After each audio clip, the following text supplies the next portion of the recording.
Hola, ¿qué tal? Muy buenas a todos. Ya tenía tiempo que no hablaba de libros. En este caso voy a hablar de este libro que está en inglés, que conseguí en Harlingen, Texas. Es sobre Abraham Lincoln y Frederick Douglass. Entonces, primero que nada voy a hablar un poco de la historia de Frederick Douglass. Así a resumidas cuentas, Frederick Douglass fue un esclavo en la época en la que en Estados Unidos la esclavitud era legal y básicamente él lo que hizo fue que escapó del sur de Estados Unidos, que era donde la esclavitud era más fuerte, y se fue a vivir a los estados del norte de Estados Unidos. Y ahí fue donde él se hizo periodista y también se convirtió en autor de libros. Entonces, una de las frases más interesantes, él escribió un libro que se llama La narrativa de Frederick Douglass o la historia de un ex esclavo. Él escribía una historia muy interesante que de hecho aparece en este libro que dice, lo voy a buscar, donde básicamente cuenta que a él su dueña, o sea, bueno, en inglés le dicen the masters, o sea, los maestros, slave holders, su dueña básicamente le quiso enseñar a leer la Biblia y el esposo de su dueña, o sea, su dueño, él aprendió a la esposa porque le quiso enseñar a leer la Biblia a esta persona afroamericana por su color de piel. Entonces, decía Frederick Douglass, él decía que básicamente era ilegal enseñarle a leer a un esclavo o darle cualquier tipo de educación. Entonces él pone una frase muy interesante que dice que la esclavitud y la educación eran incompatibles. Y aparte, investigué un poco más sobre el tema de si era ilegal enseñarle a leer a un esclavo negro. Y sí, porque había multas, si, por decir, si se te cachaba enseñándoles a leer o dándoles lecciones escolares. Incluso así explica que así es como mantenían perpetuada la esclavitud en Estados Unidos, que era como a la gente de color, a los negros, a los afroamericanos, eran tan ignorantes sobre su propia condición que básicamente no sabían ni siquiera lo que significaba la palabra abolición, que pues la abolición viene siendo, o sea, pues la liberación, ¿verdad? De, de lo que la liberación de lo que en ese tiempo pues era legal, ¿verdad? De la esclavitud. Y bueno, así es como... Ah, también decía otra cosa interesante. Él decía que los blancos de aquella época del sur de Estados Unidos, que eran unos hipócritas, o sea, porque eran cristianos, pero trataban muy mal a los negros. Y aparte decía que, decían que los blancos protestantes anglosajones como que veían, o sea, mediante el maltrato a los negros, como los veían como una raza inferior, pensaba que o sea, como que podían mejorar de cierto modo su condición de vida, o sea, podían hacerlos mejores mediante ese maltrato, o sea, como para hacerlos útiles para la sociedad, porque sin el hombre blanco ellos estarían totalmente perdidos. Y también hablaba de que algunas veces los dueños de esclavos blancos abusaban de las mujeres afroamericanas, básicamente pues abusaban de forma íntima de las mujeres afro y tenían hijos, pero pues estos hijos eran hijos no reconocidos y simplemente se les trataba como propiedad. Era como, o sea, trataban a los afroamericanos como ganado. Y eventualmente este personaje que fue esclavo cuenta también una historia muy interesante en su libro que habla de que aprendió a leer aprendió a leer mediante sus propios medios, más o menos. Lo que hacía era que le daba a niños, o sea, les daba a los niños como comida y dulces, así para que le dieran clases de cómo leer, o sea, sí, de cómo leer. Y también a raíz de que se hizo buen lector, se convirtió en un buen orador, porque eventualmente cuando empezó la Guerra Civil de Estados Unidos, él reclutaba gente para la causa de la liberación de la esclavitud de la gente afroamericana. Y básicamente él se oponía a lo que era la Confederación o los Estados Confederados de Estados Unidos, que fue un grupo supremacista blanco que se formó en el sur de Estados Unidos, que trataron de rebelarse del propio país de Estados Unidos porque pues ya como que el país de Estados Unidos ya venía o sea, ya iba a acabar con esto de la esclavitud. Y luego también tenemos a este personaje, a Abraham Lincoln. Este lo pueden reconocer más porque sale en el billete de $5. Y él lo que hizo fue que abolió la esclavitud y bajo su mandato, su ejército le ganó a la rebelión del ejército confederado de los Estados Unidos de América. Y él, este, hizo lo de la 13ª enmienda, que básicamente prohibía la esclavitud a la gente por su color de piel, pero decía, la 13ª enmienda dice algo así, que sí puede haber esclavitud si tú eres encarcelado. Entonces, bajo ese concepto, si tú eres encarcelado en Estados Unidos, pasas a ser propiedad del Estado, que es algo que todavía se mantiene vigente hasta hoy en día. Y básicamente, pues él creció en un ambiente rural, o sea, de como campesino, no sabía leer, pero siempre tuvo, desde que era joven, tuvo o sea, se oponía al racismo y a la esclavitud. Y no sabía leer, entonces él empezó a educarse por sí mismo y se convirtió en abogado.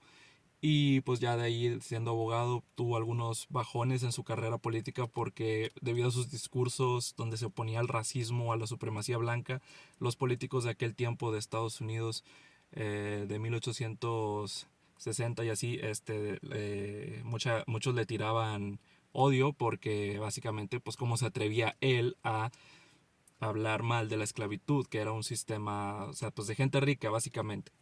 Entonces lo que yo llego a entender o comprender de este libro en general es que la esclavitud en Estados Unidos de la gente afroamericana, de las personas negras, básicamente fue porque, eh, o sea, la gente que tenía esclavos era gente de dinero, o sea, porque los esclavos eran propiedades caras, porque trabajaban el campo y así, eran activos.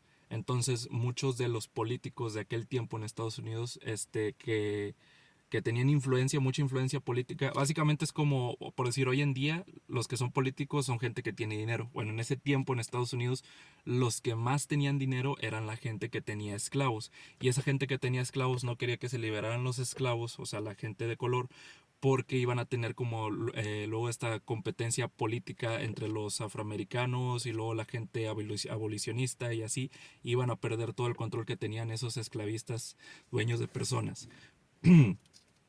Entonces, eh, esto, o sea, yo creo que la esclavitud y el clasismo van de la mano porque pues básicamente como digo, o sea, para tener un esclavo en ese tiempo tú tenías que tener dinero, no había por decir como alguien que fuera pobre y tuviera un esclavo, o sea, eran gente de familias bien acomodadas que luego terminaban entrando a la política y por eso mucha gente le molestó que este personaje de Abraham Lincoln llegara a la presidencia en ese tiempo porque él no venía de una familia adinerada, no era dueño de esclavos y todavía aparte él se atrevía a hablar mal de la esclavitud en sus discursos públicos.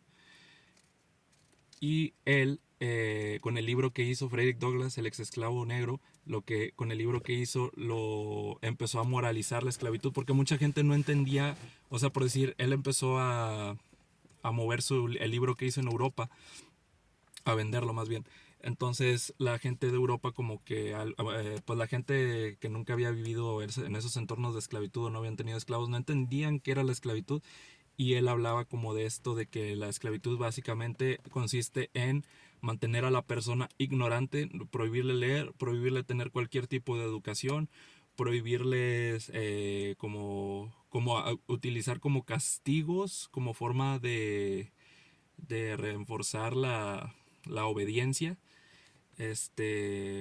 También hablaba mucho de cómo, por decir, si desobedecían, los amarraban a un palo y los latillaban en la espalda hasta que aprendieran su lección. Y también hablaba de que había veces que, pues, o sea, se desquitaban con ellos, que los golpeaban a los negros. Y también decía que abusaban los hombres blancos de las mujeres afro o negras para tener hijos, los cuales fueran propiedad como ganado. Y bueno, también su libro moralizó de cierto modo la esclavitud, porque en aquel tiempo era como, la esclavitud está ahí, pero es normal para la gente de antes, ¿verdad? Para la gente del pasado, pero entonces cuando leyeron su libro, el libro de él, o sea, él influenció la opinión pública de la gente de Europa y empezaron como a ver la esclavitud como algo moralmente malvado, porque mucha gente decía, no, pues la esclavitud es como, o sea, pues es negocio y así, y también mucha gente que decía así como que ese tipo de cosas es que solo es negocio, no pasa nada, era porque no conocían la esclavitud. Pero ya después, por decir, cuando empieza la guerra civil, que se empiezan a enfrentar estas dos partes de Estados Unidos, se empiezan a enfrentar estos dos los del norte contra los del norte, cuando iban al sur, pues básicamente a, a acabar con la rebelión de los estados esclavistas, este, mucha gente se dio cuenta de lo que era la esclavitud, o sea, se dieron cuenta como de que, o sea, los horrores o sí, pues las malas prácticas de los sureños de aquel tiempo. Y de hecho incluso hoy en día persiste y se tiene la teoría de que por eso hay muchos afroamericanos en cárceles, por lo mismo de lo que dice la 13ª enmienda, de que, o sea, tú no puedes no puedes tener condición de esclavo a menos que tú estés encarcelado. Y se tiene esta teoría de que por eso hay tanta gente afroamericana y también ahora latinos, porque últimamente ha habido mucha migración de latinos hacia Estados Unidos. Y pues básicamente es como este libro como que te ayuda a entender la supremacía blanca de Estados Unidos. Incluso después, cuando acabó la guerra civil entre Estados Unidos y los estados del sur de Estados Unidos, eh, se fundó, o sea, los estados del sur estaban enojados por considerar a los negros como sus iguales y pues hacían como tácticas sucias para no permitir que votaran o incluso los aterrorizaban mediante ataques terroristas y fundaron un grupo conocido. Está este personaje que se llama Nathan Bedford que fundó esto que se conoce como el Ku Klux Klan, donde básicamente el Ku Klux Klan pues se encargaba de aterrorizar a gente de color y muchas veces lo que les hacían a la gente de color, por decir, hacían como rituales religiosos de quemar cruces y así, y luego también iban y por decir, no sé, linchaban a un negro o afroamericano y luego lo colgaban como de pies hacia en un árbol y le cortaban la entrepierna, como esto para señalar como que él no, como para señalar que los afroamericanos no tenían hombría y hay una palabra para eso que es como cuando alguien quiere humillarte de que tú no eres hombre y él sí, como para mostrar este sentido de superioridad, no recuerdo el nombre de la palabra, pero sí fue una época turbia lo de la guerra civil de Estados Unidos, incluso entendiendo este periodo de la historia de Estados Unidos puedes entender la actitud racial de hoy en día de Estados Unidos. Y también no solo es que la supremacía blanca afectara a los afroamericanos, sino que también la supremacía blanca afectó a los mexicanos, porque esta guerra que se llevó a cabo de México contra Estados Unidos para robarle territorio a México fue porque los estadounidenses creían en esto de la doctrina del destino manifiesto. Entonces, el destino manifiesto decía que el hombre anglosajón, blanco, protestante, heterosexual era el mejor en todos los sentidos y él sería el que iba a llevar el desarrollo hacia la civilización del oeste. Mientras que ellos pensaban que México no podía desarrollar nada porque al ser ellos una raza de mestizos eran inferiores y no tenían la capacidad intelectual ni la habilidad para poder hacer que un país prosperara. O sea, ideas muy, muy racistas. Incluso es como en mi video donde hablé del libro de Mi lucha de Adolf Hitler, que me decían, o sea, que yo critiqué a Hitler por su ideología racista y salían güeyes en comentarios defendiendo al Führer, poniéndome comentarios en español, que decían, pinche vato, tú que estás, ni leíste el libro completo, güey, tú qué sabes, no, tú, ¿cómo se dice? Tú o sea, como entonces los blancos no tienen derechos, o sea, como que estás echándole la culpa solo a los blancos. No, los primeros esclavos fueron blancos. Y yo así, ay, cállense los hocico, pendejos. A todos ustedes, nomás por ser prietos. Oye, porque yo asumo que son prietos porque están hablando en español, ¿verdad? O sea, a todos ustedes, bueno, no por ser prietos, vamos a decir, a todos ustedes por hablar en español voy a asumir que son latinos. Y si son latinos, la mayoría de latinos son morenos. Entonces es como, güey, te ves bien pendejo defendiendo a la ideología nazista, siendo que el Hitler, si te hubiera visto a ti, a alguien con tus características físicas en ese tiempo, te hubiera mandado al horno. Es como los güeyes de hoy en día que, o sea, que dicen, los latinos por Trump y eso, y es como, güey, o sea, no mames, güey, Donald Trump no quiere a los latinos, no jodas. Así se vieron de pendejos en los comentarios poniéndome de que, "Ey, tú le echas la culpa de todo al hombre blanco", que decía. Y es que, o sea, no puede haber esto de como el racismo a la inversa, por decir, el racismo es del opresor al oprimido. Y en general el sistema en el que vive pues, Estados Unidos, e incluso en México, el sistema beneficia más a la gente blanca y la gente de poder es la gente blanca. Entonces la gente de poder utiliza su poder pues, de persona privilegiada para oprimir a la gente que le suelen decir en México de forma despectiva, la gente de color pobreza, o a los prietos o a los morenos. Y incluso también lo de Texas tuvo mucho que ver en la guerra civil de en la guerra civil de Estados Unidos, porque básicamente Estados Unidos nada más le robó territorio a México porque quería tener más estados que fueran esclavistas, porque los estados esclavistas veían en peligro su poder si los estados libres se hacían más que los que tenían lo de tener esclavos. Entonces, por eso Estados Unidos se vio en esta necesidad de robar territorio. Entonces, cuando algunos de los estados recién robados de México no quisieron ser esclavistas, eso aumentó las tensiones entre Estados Unidos y el sur de Estados Unidos. Y también lo de Texas la independencia de Texas también se basó en la supremacía blanca, porque básicamente México le permitió a los anglosajones blancos llegar a vivir a México, pero estos anglosajones blancos decidieron que no querían estar con esta raza inferior, que son los mexicanos, y decidieron independizarse.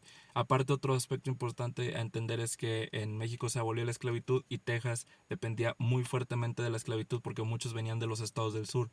Entonces, entonces los tejanos, incluso ya después de que ganaron su independencia en 1836, porque tú si hoy en día ves, tú ves lo que son páginas de historia tejana, dicen, no, fue porque Santana fue un centralista, que no sé qué. No, fue por la esclavitud, porque si tú lees la Constitución de Texas de 1836, dice muy claramente esa constitución que, o sea, que dice que para empezar, los que sean mexicanos, o sea, los indios, los mexicanos y los... No, no me acuerdo si salen los mexicanos, creo que sí, los indios, los mexicanos y los negros no podrán tener estatus de ciudadanos en la República de Texas. Luego también dice, no se va a poder permitir una ley que prohíba que lleguen, que no se va a poder permitir una ley que prohíba que prohíba que lleguen esclavos negros a Texas. Luego decía que los esclavos debían permanecer como esclavos y debía pedirse un permiso al gobierno para ver si podían ser libres. O sea, como que hicieron varias leyes provisionales de que para perpetuar esto de la supremacía blanca ahí en Texas. Aunque eventualmente eso ha ido cambiando debido a la migración. Y ahorita hay mucha gente latina ahí en Texas, pero también se basó en la supremacía blanca. Es que si tú entiendes este rollo de la supremacía blanca en Estados Unidos, entiendes la historia de Estados Unidos, o sea, los genocidios, el destino manifiesto, la doctrina Monroe, todas las acciones que han hecho, la operación Wetback de Eisenhower, o sea, todo va encaminado a esta ideología del racismo. Pero el racismo también afecta como o sea, por decir, esas ideologías racistas casi destruyen a Estados Unidos, esas ideologías de ultraderecha. Y es como lo que pasa hoy en día, por decir que está Donald Trump que da estos discursos de odio hacia los latinos y que con sus palabras provocó el ataque al Capitolio de Estados Unidos. Y mucha gente que invadieron ahí traían la bandera confederada y no la de Estados Unidos. Entonces, esta gente racista como que son un peligro para la democracia de cualquier país, porque aunque parezca increíble, o sea, Estados Unidos sí fue fundado bajo principios o sea, bajo principios de la democracia. Incluso cuando empieza este libro, sí, aunque los padres fundadores de Estados Unidos tenían esclavos, como que sí pensaron que en algún momento esto de la esclavitud iba a ser un problema. Entonces empieza el libro y dice en el preámbulo, aquí lo voy a poner, en el preámbulo,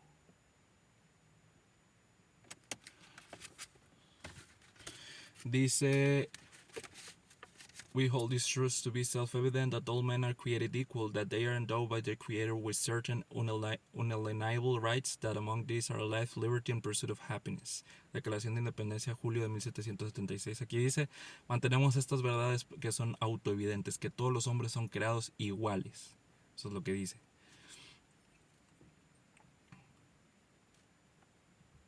¿Y qué más? Que todos tienen...